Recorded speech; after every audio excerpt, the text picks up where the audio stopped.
Third colligative property हमारी elevation in boiling point. देखो, इस कॉलिगेटिव प्रॉपर्टी को समझने से पहले आपको पता होना चाहिए बॉइलिंग पॉइंट क्या होता है। देखो, बॉइलिंग पॉइंट किसी भी लिक्विड का वो टेम्परेचर होता है जिस टेम्परेचर पे उस लिक्विड का वेपर प्रेशर एटमॉस्फेरिक प्रेशर के बराबर हो जाता है। ठीक है, boiling point is the temperature at which the vapour pressure of any liquid becomes equal to the atmospheric pressure.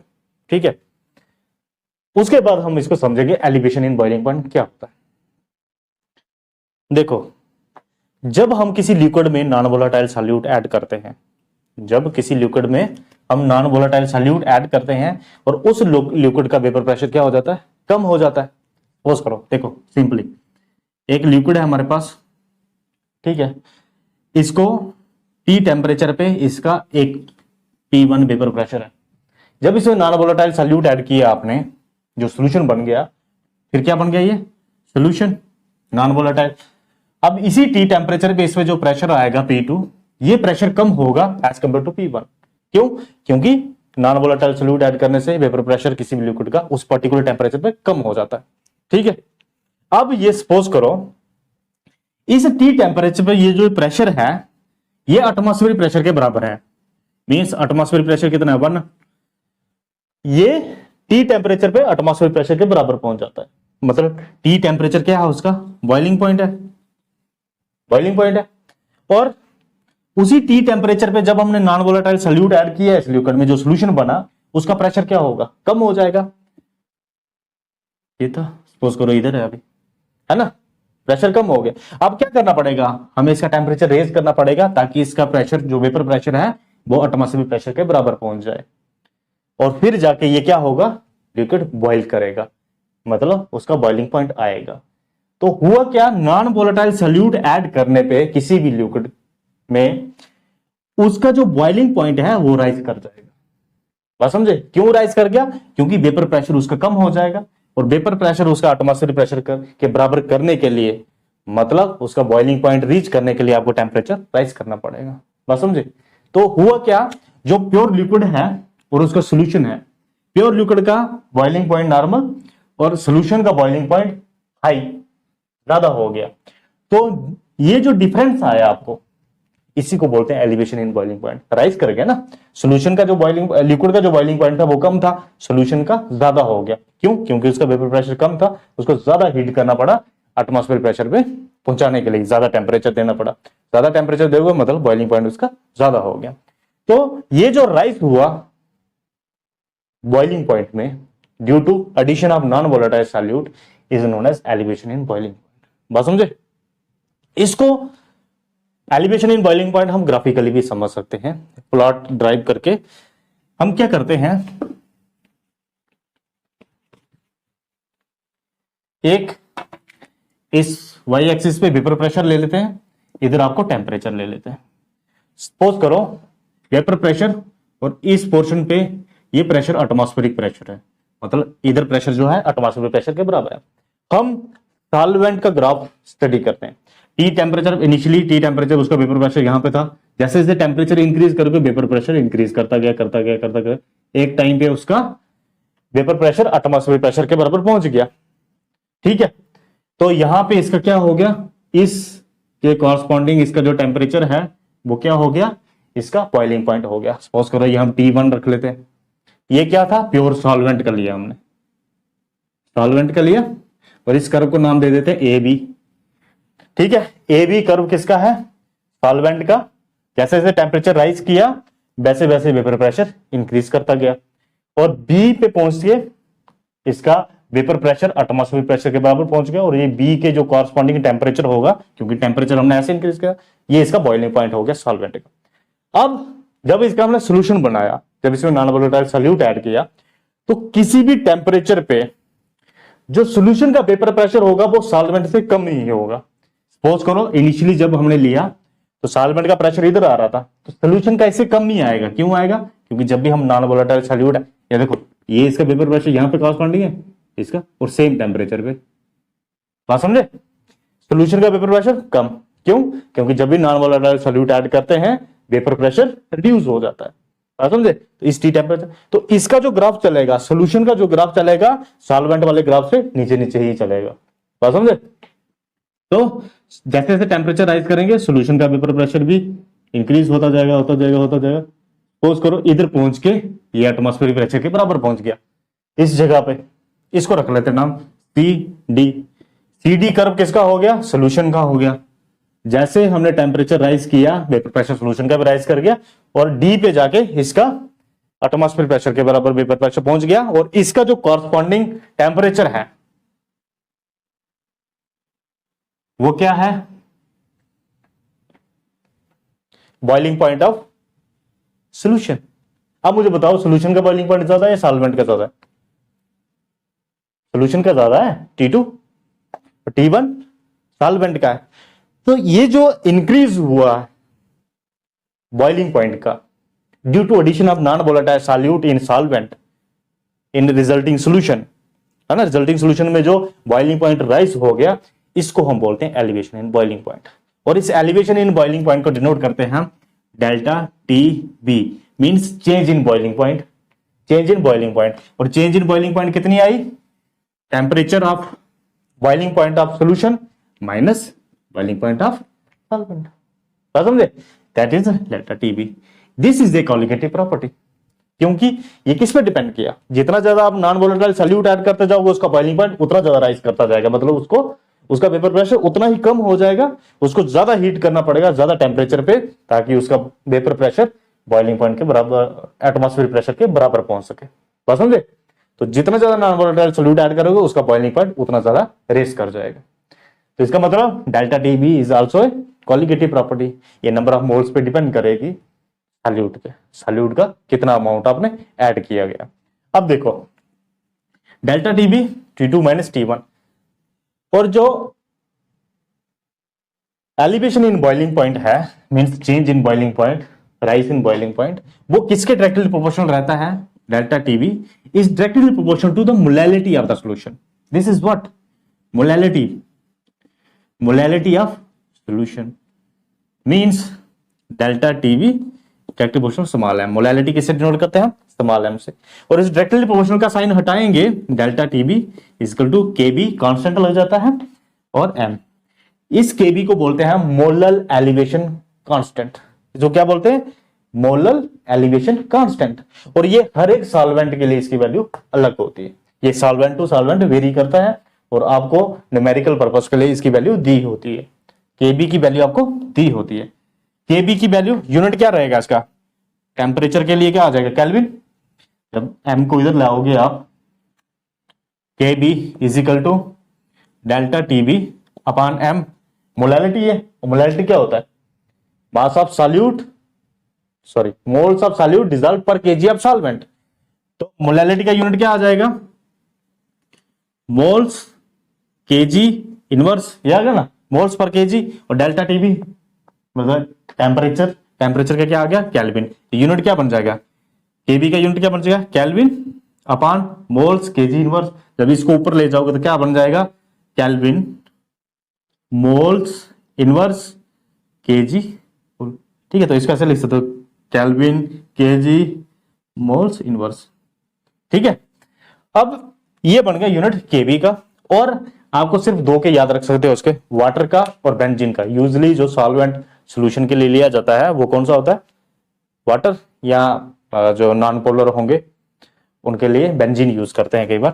तो केबी फॉर वाटर जो है, वाटर की वैल्यू है इसकी 0.52, ये याद रख सकते हो आप, काफी बार आएगा आपको। और बेंजीन के लिए है, ये वाटर के लिए है केबी, और बेंजीन के लिए आपका 2.53 C6H6।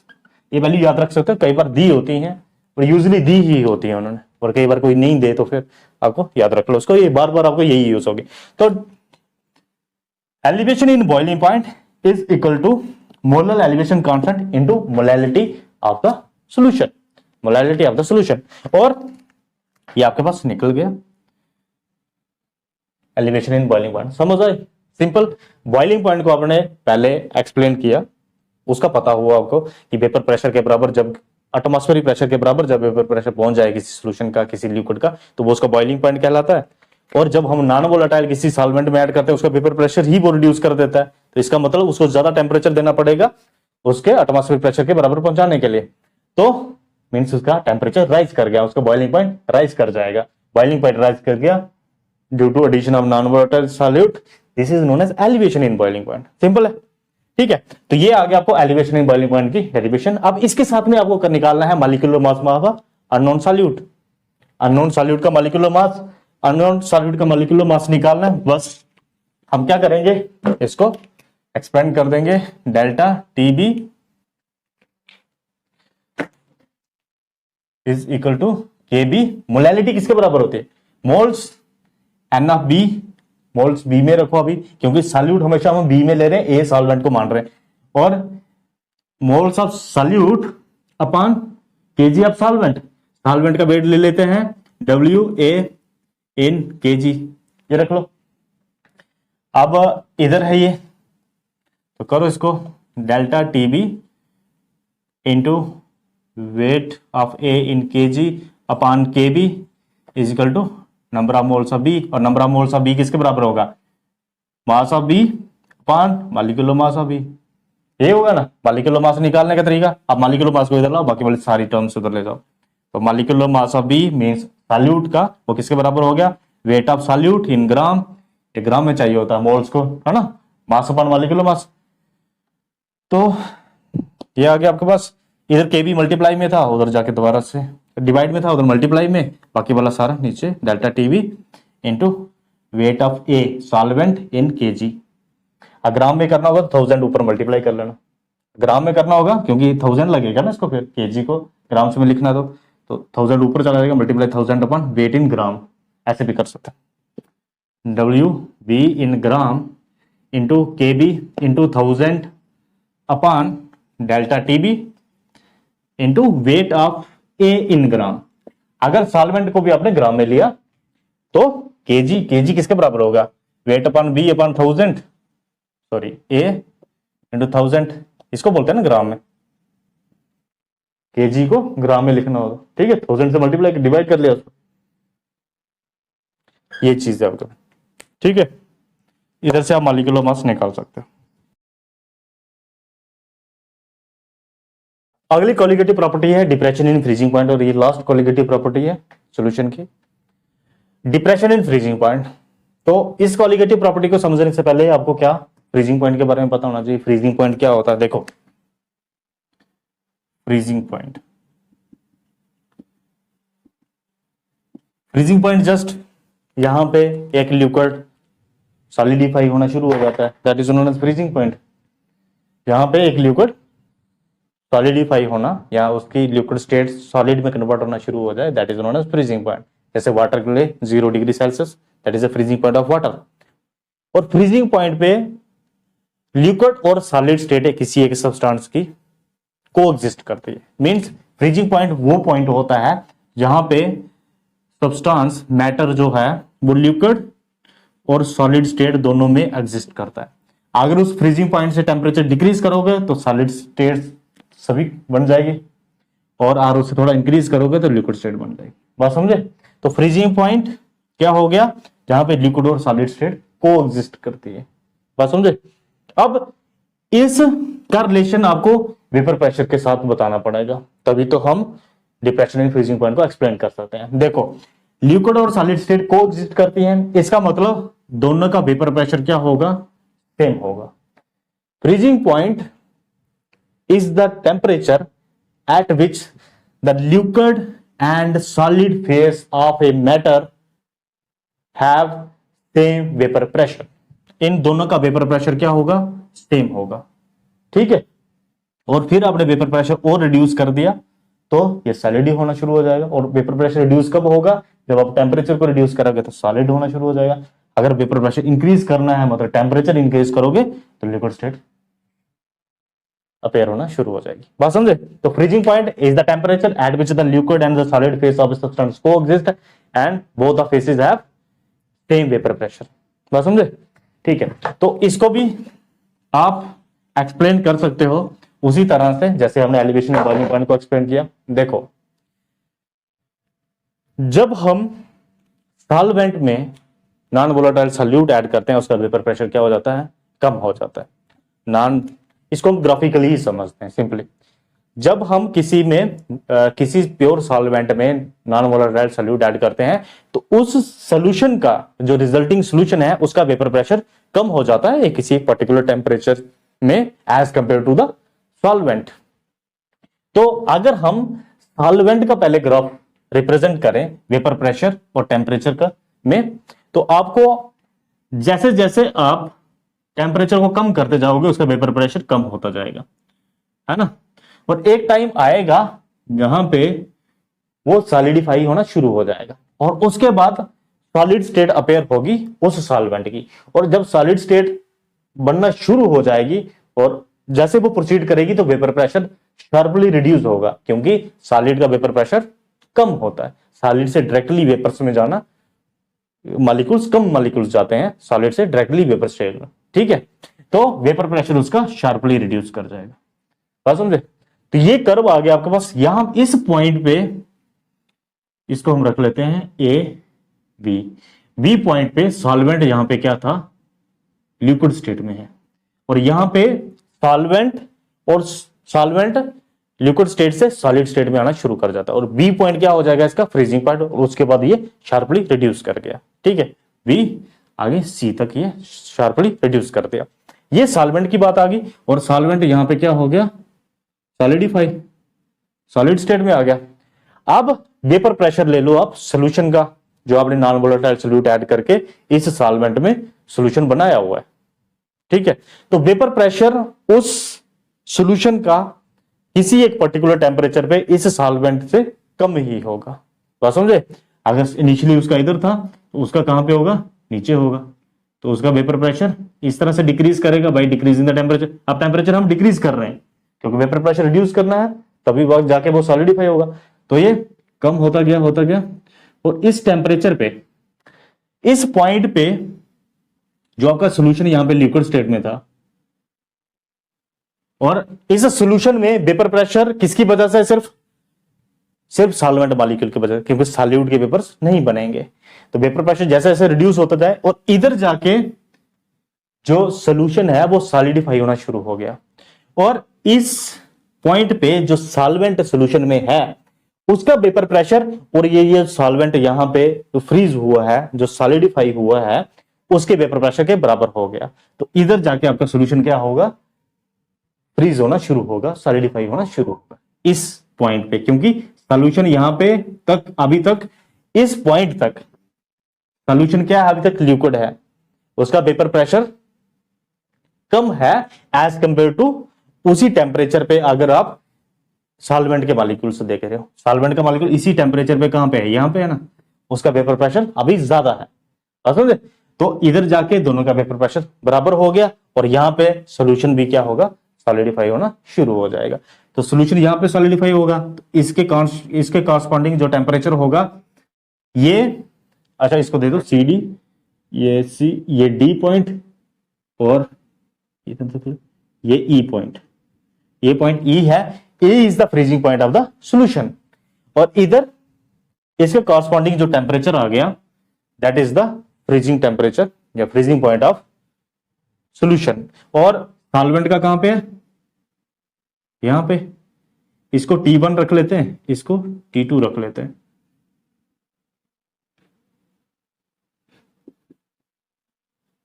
ठीक है। अब मुझे बताओ टेम्परेचर, ये इसका टेम्परेचर ज्यादा है, T1 किसका टेम्परेचर है, फ्रीजिंग पॉइंट किसका है, सॉल्वेंट का। सॉल्वेंट का फ्रीजिंग पॉइंट हाई है और सॉल्यूशन का फ्रीजिंग पॉइंट लो है, तो डिक्रीज हो गया ना boiling point, sorry freezing point solution का क्या हो गया, डिक्रीज हो गया। मींस जो प्योर स्टेट में सॉल्वेंट का फ्रीजिंग पॉइंट था उससे काफी कम हो गया सॉल्यूशन का, कब, जब उसमें नॉन वोलेटाइल सॉल्यूट ऐड किया था, समझे। इसी को बोलते हैं हम डिप्रेशन इन फ्रीजिंग पॉइंट, मतलब फ्रीजिंग पॉइंट क्या हो गया, और गिर गया नीचे और डिक्रीज हो गया, बात समझे। तो डिप्रेशन इन फ्रीजिंग पॉइंट क्या हो गया कि जो सॉल्वेंट का फ्रीजिंग पॉइंट होता है वो हाई होता है as compare to the solution का फ्रीजिंग पॉइंट से, और ये जो डिफरेंस है फ्रीजिंग पॉइंट का दोनों में, इसी को बोलते हैं हम डिप्रेशन इन फ्रीजिंग पॉइंट। और वो किसके बराबर हो जाएगा, डेल्टा TF, मतलब change in the freezing point, किस किस का, freezing point of first T1 ये हाई है ना, माइनस T2, इतना फ्रीजिंग पॉइंट आपका चेंज हुआ, इतना फ्रीजिंग पॉइंट चेंज हुआ ना। इसका ये सॉल्वेंट का है, ये सोल्यूशन का है, सोल्यूशन का कम है, सॉल्वेंट का ज्यादा है, तो ये जो गैप आया due to addition of non volatile solute, that is known depression in freezing point. ठीक है, तो सॉल्यूशन का फ्रीजिंग पॉइंट कम होता है as compare to pure solvent का। ठीक है, तो डेल्टा टीएफ ये आ गया आपके पास, और ये same elevation in boiling point के हिसाब से चलेगा। Delta TF means temperature, freezing temperature. ठीक है, is directly proportional to molality, और delta TF is equal to KF. इधर मोलल फ्रीजिंग कांस्टेंट, वहां पे मोलल एलिवेशन कांस्टेंट था, या molal freezing constant, F freezing से फ्रीजिंग को डिनोट कर रहा है। ठीक है, into molality of the solution, delta TF is equal to KF into molality of solution. बस समझे, तो ये एक्सप्रेशन आ गया आपको डिप्रेशन इन फ्रीजिंग पॉइंट की। ठीक है, अब इधर से आप क्या निकालोगे, मॉलिक्यूलर मास। मॉलिक्यूलर मास निकालने के लिए सेम मोलैलिटी को एक्सपेंड करोगे, मोलैलिटी को एक्सपेंड करोगे, delta TF is equal to KF. Molality किसके बराबर होगी, मोल्स, मोल्स किससे डिनोट करते हैं, N of B upon mass of A in KG, ये था ना। बस बाकी वालों को उधर ले जाओ, नंबर ऑफ मोल्स को delta TF upon KF, weight of A in kg, number of moles of B इधर बच गए, नंबर ऑफ मोल्स किसके बराबर हो गए, weight of B in gram upon molecular mass of B, ये आ गया मॉलिक्यूलर मास। ये निकालना है आपको, इसको ले जाओ इस तरफ, बाकी वाला शिफ्ट कर लो नीचे की तरफ। Molecular mass of B is equal to weight of B in gram, delta TF कहां पे आ जाएगा, नीचे, केएफ कहां चला जाएगा, ऊपर, मल्टीप्लाई, है ना, और wait of A in KG ये नीचे आ जाएगा। तो वेट ऑफ ए इन ग्राम लिखूंगा तो अपॉन 1000, ये दोबारा से केजी बन जाएगा, इसको रिवर्स करोगे तो 1000 ऊपर चला जाएगा, मल्टीप्लाई 1000। तो ये आ गया आपके पास मॉलिक्यूलर मास निकालना अननोन सॉल्यूट का। ठीक है, तो ये हो गया एक्सप्रेशन आपको डिप्रेशन इन फ्रीजिंग पॉइंट की।